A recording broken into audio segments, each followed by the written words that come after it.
God always restores.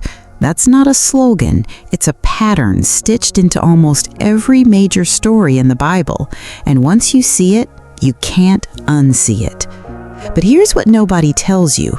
Restoration almost never comes the way you expect or when you expect it.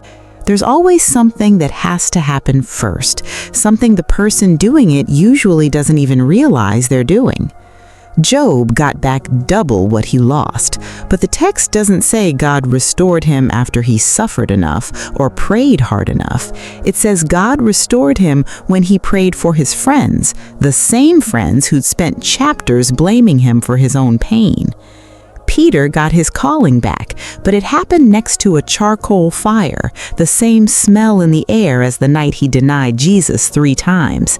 Jesus didn't erase that memory, he met Peter inside it.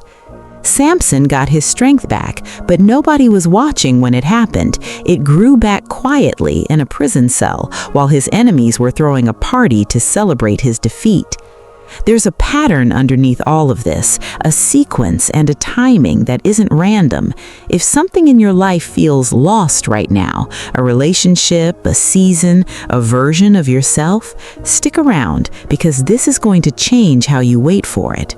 And if this kind of thing helps you, hit subscribe now so you don't miss where this goes, because we're about to walk through exactly how the pattern works. Here's the principle underneath everything. God restores people, not positions.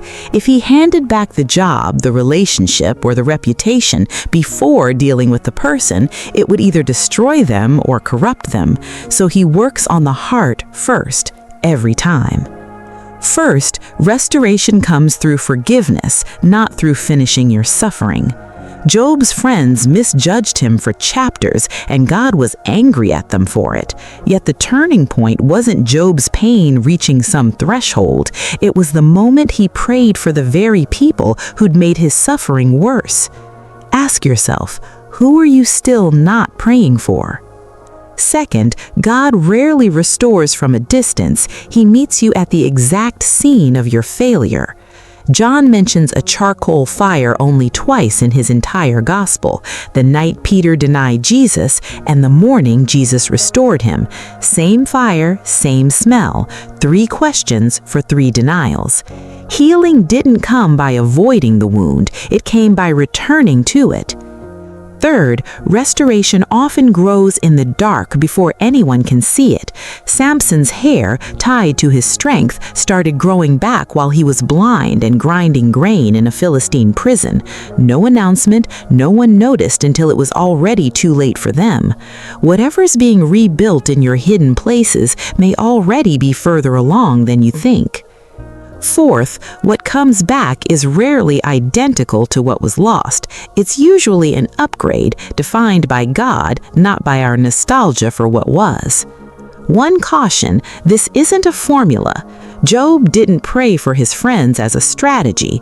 Peter didn't answer Jesus' questions as a performance. Restoration is grace in motion, not a lever you pull.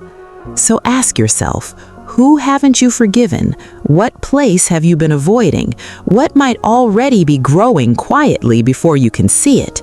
The morning after Job prayed, restoration came. The morning after Peter answered, his calling came.